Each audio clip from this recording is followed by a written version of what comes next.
De fapt, e om. Da,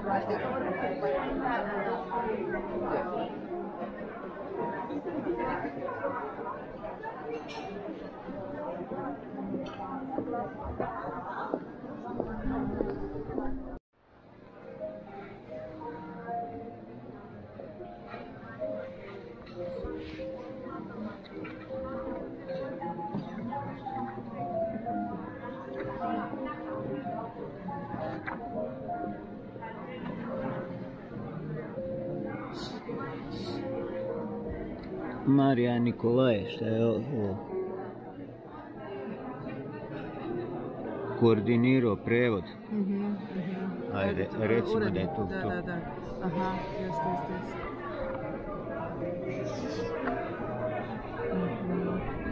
Mihaela Octavian, Ioana. A fost o problemă pentru că cei mai mulți dintre dumneavoastră îl cunoașteți. Dânsul este, am putea spune, deja un prieten al Camerei Notarilor Publici București. A fost prezent și la prima ediție a conferințelor noastre internaționale. Pentru cei care nu au fost, aș vrea să reamintesc că domnia sa este profesor la Universitatea Bocconi din Italia, din Milano, specializat în drept succesoral și dreptul noilor tehnologii. Vom trece la ultima prezentare de astăzi, dar înainte de toate, aș vrea să vă întreb un lucru. Aș vrea să vă întreb câți dintre dumneavoastră ați lăsat instrucțiuni cu privire la ce se va întâmpla cu bunurile dumneavoastră digitale după moarte. Și mai mult decât atât, dacă v-ați gândit vreodată serios cu privire la acest lucru. Nu ne gândim doar la acele active digitale, la criptomonede sau la alte lucruri de felul acesta. Ne gândim pur și simplu la adresele de e-mail, da, la paginile noastre de pe rețelele de socializare, la cărțile din arhivele digitale sau la muzica pe care am cumpărat-o și pe care o avem arhivată în telefoanele noastre. Ce se va întâmpla cu ele? Cine va avea acces? Cine va putea gestiona aceste conturi? Cine le va putea șterge? Ne va lămuri cu siguranță doamna Elina Ervinia. Domnia sa este doctor în drept, este profesor la Universitatea Aston din Birmingham, Marea Britanie. A scris o carte remarcabilă despre moartea digitală. Prezentarea domniei sale va fi pe această temă astăzi. Mulțumim!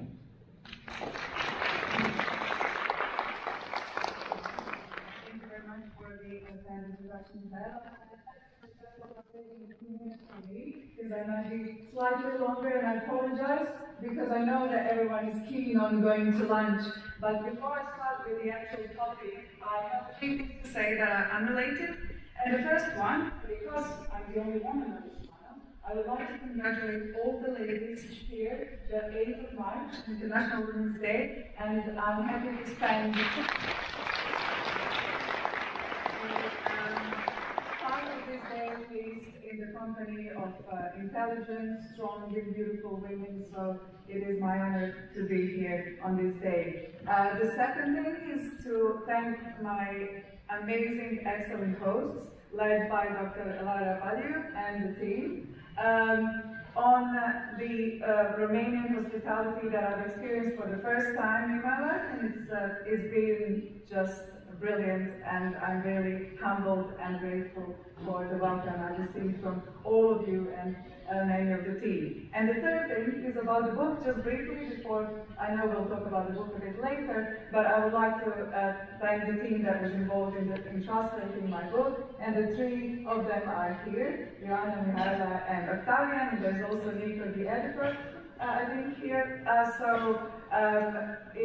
It's a great honor and delight to have my book translated from English to Romanian, and I hope that some of you at least will find it interesting and perhaps useful. I know some of that is quite theoretical, especially the first bit, so I apologize for the property theories, but it was essential for an academic book to include some of that as well. Okay, so now I can move on to the topic of the succession of digital assets, data, and digital remains. And we have heard some useful introductions from Francesco around what sort of digital remains we've got there, and I will briefly introduce what I conceptualize in my work, academic and more practical work as well, that I'll talk about later around law reform, hopefully at some point. So the concept and the definitions, I won't bore you too much with the definitions and the theoretical concepts, but then I'll also discuss or mention briefly select countries and their approaches to managing the digital legacy and digital remains. I'll also introduce the concept of digital immortality, which is sci-fi-ish topic maybe, but that's also a topic or a title of my second book that I'm currently working on this year, Regulating Digital Immortality, and I will shortly explain what I mean by that. And then also at the end, I will show you some of the articles from the European Law Institute Model Rules on Digital Succession and Digital Remains that we're currently working on, including Francesco here as a part of the team, and where we arrived to the third draft, and I can show you some of the provisions and invite your feedback in some forms, also through, of course, the Council of the European Notaries, whose feedback we've already received and will be receiving over the coming months. So, digital assets versus digital remains, just to clarify this concept, digital assets is probably more familiar to everyone as a concept you've come across. It's often a sort of equated with cryptocurrencies and the assets that we can analogize with traditional property assets and just in digital form. However, in our conceptualization of digital assets and more recently digital remains that we think reflect the digital reality and our societies that have where we've seen fundamental changes to technology that the previous speakers in the early sessions have spoken about quite a lot. We think that digital remains are a better term to be used because they don't just include assets like crypto assets that you can say are forms of property, maybe not clearly in some legal systems, but in some they have been already recognized as a type of property. And for example, in England, they're considering, and their system is probably known as feudal. It's ridiculous in the forms, the types of property and the ways they conceptualize it. But even they consider now introducing the third type of property to account for digital assets and crypto assets primarily. But in addition to this, we have something that is not maybe valuable in the same way, doesn't have patrimonial value that we discussed quite a lot within the team, and I'll come back to that, whether that patrimonial value is a good term to be used in a lot of different legal systems, especially in German and others. But say monetary value for the purpose of this conversation, some remains don't necessarily have this value. And of course, the obvious examples are your social media accounts, your communications that might be quite useful and quite good and protected. But the other approaches are again very different, and the EU has not managed to achieve any harmonization in this area. That's, in my view, quite unfortunate because of all of these implications around technology, digital remains, and the level that it affects. Okay, in terms of the overall approach, so not just to post-mortem privacy and data protection, but to the succession of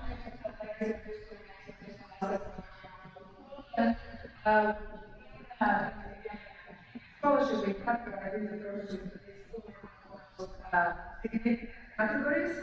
First one, our succession regime, where we place Germany. Facebook case that we might have heard of in 2015, where the deceased parents of the deceased girl were granted access to her Facebook account after her death, unfortunate death, and that the principle of universal succession from BGB was used in that case at the federal court. Quasi-property regime in Estonia that established a sort of intellectual property life extension of 30 years post-mortem. So that's another example of an interesting, mixed approach regime. Post-mortem privacy regimes, we labeled them France, Italy, and Spain, that strong what could work and what couldn't. So this is an AI created image, ChatGPT. Not very good for images, I must say. Midjourney is much better. You have to include too many prompts, and then it still comes with something that's not very nice. So it has a long way to go. But what it represents is these two pillars. More than two pillars, but I wanted to have it as two pillars in our project, and one is regarding digital assets. And for digital assets, we propose succession rules that already exist. And then we have this category of personal digital remains, which is a new category. It is controversial, I understand, especially for professionals and practitioners. And for that category, we don't propose succession law, but we propose a sui generis access rights.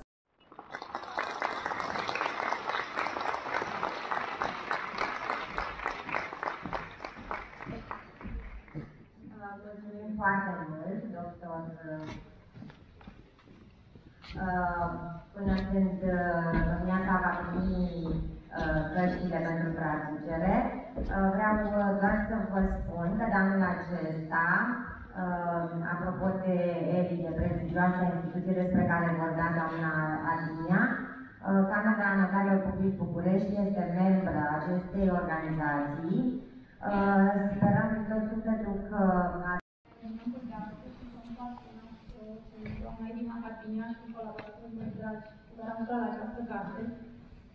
pentru mine este primul eveniment organizat de Camera Notarilor Publici din București la care particip și m-am gândit înainte de eveniment și vă spun cu toată sinceritatea că în cei 11 ani de când am înființat Cultura Solomon, între toate colaborările pe care le avem cu diferite organisme profesionale, Camera Notarilor Publici București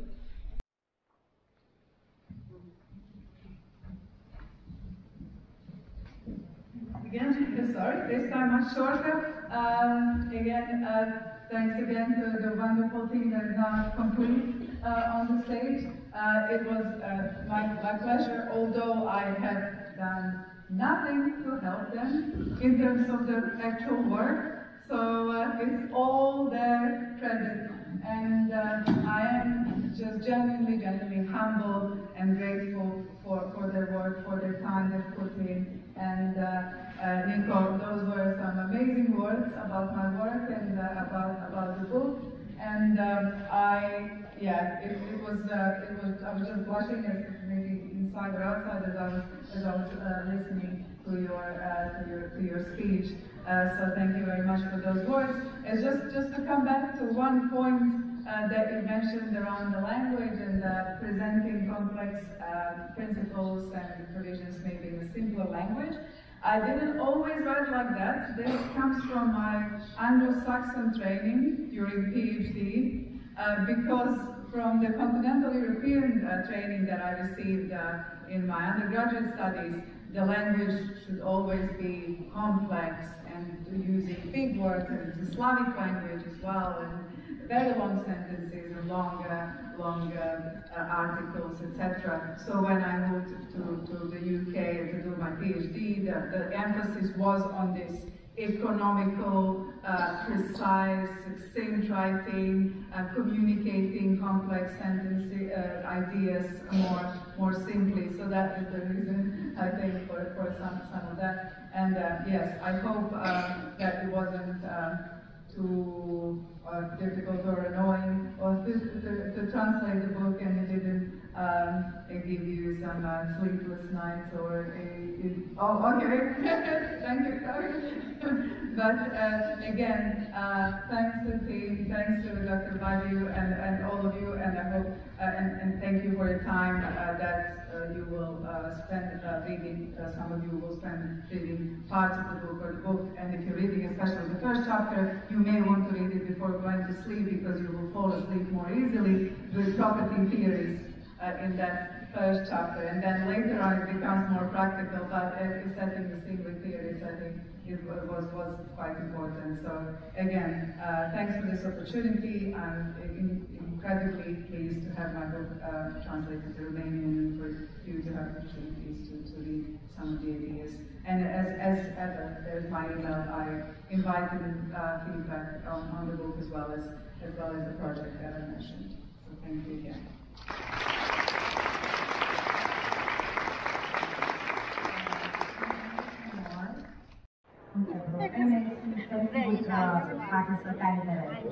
Vă mulțumim mult, vă dorim o sâmbătă frumoasă și să ne vedem. Mulțumim!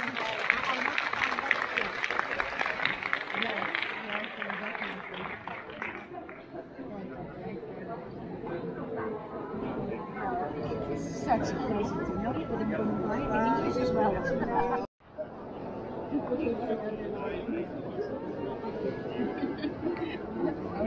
I'm going to English because I can't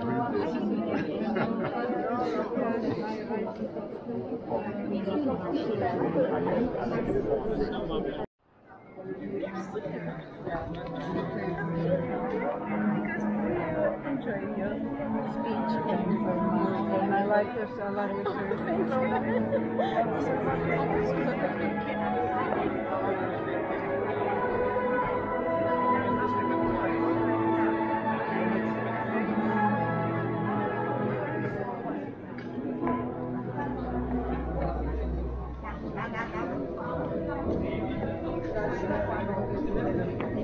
Thanks very much.